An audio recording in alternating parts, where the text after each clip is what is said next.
గ్రామ సంఘాలకు సంబంధించినటువంటి పుస్తక నిర్వహణ కానీ అదేవిధంగా వాళ్ళు అనేది మనం ప్రతి చోట కూడా పూర్తి అవగాహన కల్పించి అందరికీ ప్రభుత్వ పథకాలు కూడా ఏ విధంగా అందుబాటులో ఉన్నాయనేది తెలియజేయడం కోసం డైరెక్టర్ గారు డిఎండిఏసీ వారితో అదేవిధంగా అయితే ఇక్కడంతా వచ్చిన వాళ్ళు కూడా సాయంత్రం సభ్యులు స్వయం సహాయక సంఘ సభ్యులు మన వెలుగు పథకం అనే ఆ పథకం మీ అందరినీ కూడా ఆర్గనైజ్ చేసి సంఘాల్లో తీసుకొచ్చి సంఘాలు గ్రామ సంఘాలు మనం సమాయకం చేశారు. సో దీని ద్వారా మీకున్న సమస్య సంఘం ద్వారా కానీ గ్రామ సంఘం ద్వారా కానీ మీ సంఘం పరిష్కరించుకోవాలి. స్వయం సహాయక సంఘం స్వయం సహాయక సంఘం పరిష్కరించుకోవాలి. ఏదైనా విషయం ఉందనుకోండి డిపార్ట్మెంటే మీ ముందు కూర్చుంటాయి. యాక్చువల్ గా డిపార్ట్మెంట్ లో ఉన్న పెద్దలని అంటే ప్రాజెక్ట్ మేనేజర్స్ కానీ అలాంటి వ్యక్తిని కానీ కలవాలంటే మీకు ఏమాట చెప్పాలంటే కష్టం. ఈరోజు పీడీ గారికి వచ్చిన ఆలోచన అద్భుతం. అది ఈ ఊరు నుంచే మొదలు పెడుతున్నారు. మీరేంటో మీ అవసరాలు ఏంటో మేము విని అర్థం చేసుకొని మన దగ్గర ఏ మందు ఉందో ఆ మందు వేయడానికి వచ్చాం. అర్థమైంది అందరూ కొడుతున్నారు. మొదటి ద్వారా అంటే ఎస్సీ ఎస్టీలకు వడ్డీ లేకుండా రుణం ఇచ్చే కార్యక్రమం. అయితే ఇద్దరు ఇచ్చే రుణాలు ఏ విధంగా ఉంటాయంటే వీళ్ళు ఎవరైతే ఏదైనా వ్యాపారం చేసుకుంటారంటే వాళ్ళకి రుణాలు వసూలు చేయడం జరుగుతుంది. అయితే సహజంగా ఆడవాళ్ళు ఆలోచనగా ఎలా ఉంటుందంటే వ్యాపారం చేయగలుగుతున్నా ఇది చేయగలనా అనే ఆలోచనలు. కానీ వ్యాపారం మొదలుపెట్టారంటే ఆడవాళ్ళు ఖచ్చితంగా వ్యాపారం నష్టాలైతే రాదు. ఎందుకంటే ప్రతి కూడా చాలా బాధ్యతలు కూర్చొని చేసుకుంటారు.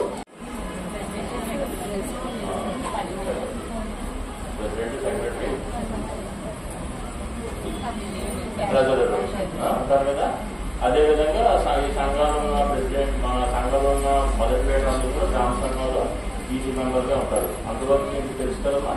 ఒకసారి సార్ మాట్లాడే ముందు గ్రామ సంఘం ఓపీలు ఉన్నారు కదా, ఏమి ఒక్కసారి ఓపీలు వాళ్ళు ఒకసారి నిల్చొని వాళ్ళు ఏమేంటి అని ఒకసారి చెప్తే సార్. నా పేరు అశోక్ గారు.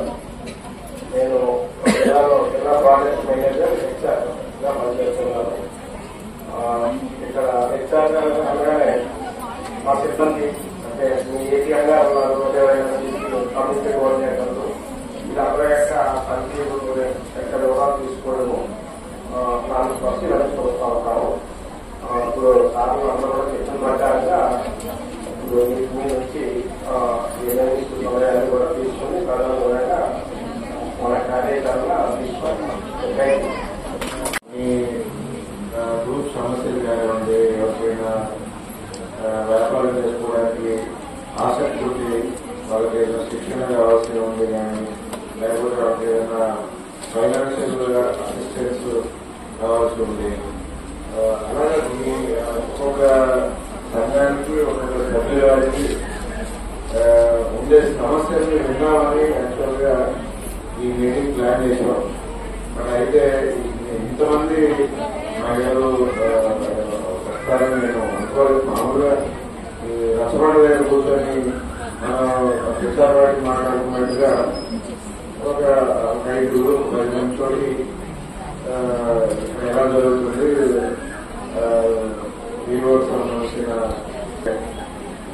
మన బ్యాంక్ లీకేజ్కి సంబంధించిన లోన్స్ కరెక్ట్ గా ఇస్తున్నారా లేదా, లేదంటే ఒక్కొక్క గ్రూప్ లో ఉన్న మహిళలు ఎలాంటి యాక్టివిటీస్ చేస్తున్నారు, వాళ్ళకి ఏదైనా వాళ్ళ యాక్టివిటీని పెంచుకోవడానికి ఇంకా ఏదైనా లోన్ అసిస్టెన్స్ అవసరం ఉందా, ఇలాగే అంటే నెంబర్ ఆఫ్.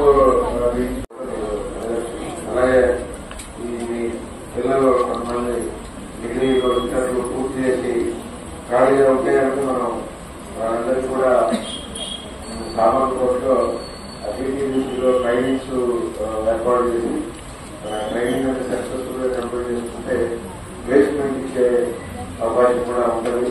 ఇలాగా మూలన్ని ఇష్యూస్ ఉంటాయి కాబట్టి నేను మీ దగ్గర నుంచి మాట్లాడటం ఎక్కువ ఎక్స్పెక్ట్ చేస్తా ఉన్నాను. నేను సైలెంట్ గా వింటాము, నోట్ చేసుకుంటాము. రాబోయే రోజుల్లో దానికి పరిష్కారం కనుగొనడానికి ప్రయత్నం చేస్తాం. మనం వచ్చినప్పుడు మీరు చెప్పారు ఈ తోలు బొమ్మలకు సంబంధించిన కొన్ని ఇబ్బందులు ఆయన చెప్పుకున్నారు.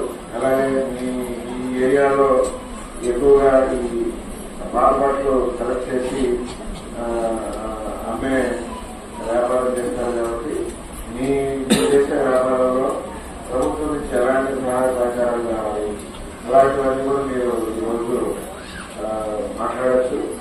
కాబట్టి మీ వైపు నుంచి మాట్లాడమని చెప్పి నేను రిక్వెస్ట్ చేస్తా ఉన్నాను. ఒకసారి చేయొద్దండి. నాకు ఇద్దరు అమ్మాయిలు ఇద్దరు పాపలు అంటే పిల్లల ఎడ్యుకేషన్ కోసం ఏమన్నా లోన్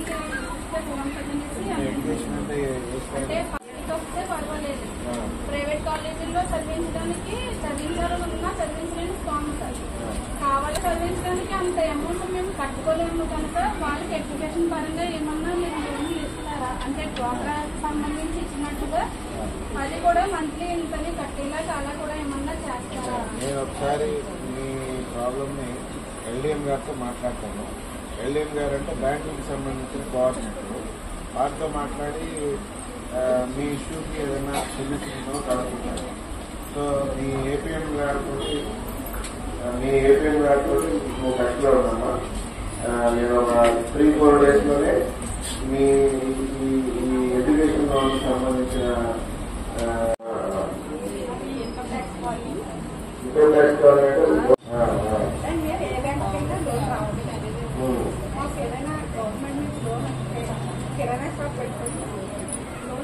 అంటే దానికి సంబంధించి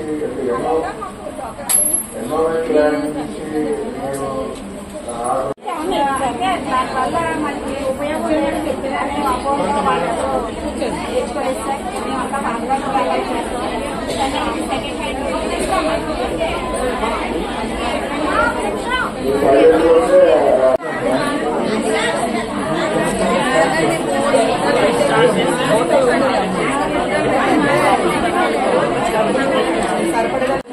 మాట్లాడండి.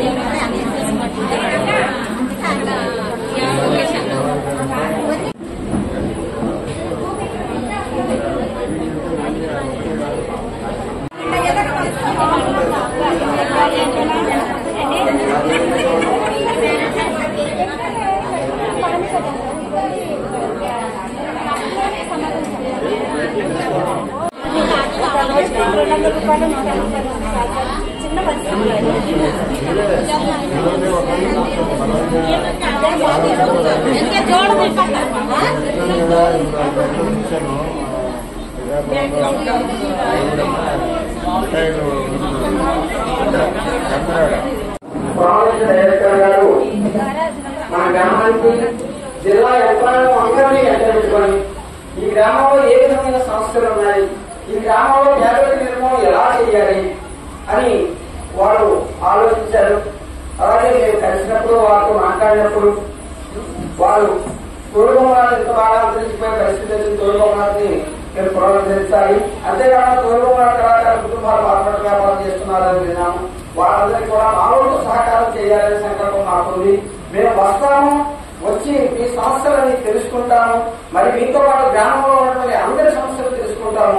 మేము చేయగలిగినది మా చేత గవర్నమెంట్ వాళ్ళు చేయించేది మా ధర్మబద్ధంగా మేము చేస్తాము అని భరోసా ఇచ్చారు. వాళ్ళు ఇచ్చిన మాట ప్రకారంగా ఒక రోజు వస్తాము, 5 గంటలకు వచ్చి 10 గంటల దాకా మీతో గడుపుతాము, మీ సమస్యలు తెలుసుకుంటామని వారు మాట ఇచ్చారు. ఆ మాట ప్రకారంగా వారు మరి ఆ పరమాత్మ స్వరూపంగా మనందరికీ ఉన్నత స్థాయికి మనం చీకటి ప్రపంచంలో జీవితం మనకి వెలుగు చూపించేటువంటి బాలసూర్య ప్రభాభాసితంగా వారు ఏం చేయడం మనకు ఎంతో ఆనందదాయకం. అటువంటి మహనీయులకు స్వామివారి అనుగ్రహించేత ఆయురాలుగా అత్యంత సంస్కార భౌభాగ్యాలు అత్యున్నత గౌరవ స్థానం లభించాలని కోరుకుంటూ వారు వెలువరించాల్సినటువంటి అధికారులందరూ కూడా పేరు పేరున వందనాలు సమర్పించుకుంటూ మీ అందరూ కూడా రామానుగ్రహం కలగాలని, మీచే మరిన్ని కుటుంబాలు చక్కటి దీపాలంకరణ చేసుకొని మీ పేరు చెప్పుకొని దీపం పెట్టుకుని మిమ్మల్ని అందరినీ భగవంతుని పాదాలుగా పరమ పవిత్రమైనటువంటి వ్యక్తులుగా పూజించే భాగ్యం పరమాత్మ మీకు ఇవ్వాలని, అందరి దృష్టిలో మీరు ఉన్నత స్థాయికి ఎదిగే భాగ్యం ఇవ్వాలని మిమ్మల్ని కోరుకోవాలని స్వామివారికి పరిపూర్ణంగా కోరుకుంటూ మీ అందరికీ ఇంత చక్కటి కార్యక్రమం మా గ్రామానికి వచ్చిన అధికారులందరూ కూడా పేరు మీద నమస్కారం తెలియజేస్తూ జై శ్రీరామ్.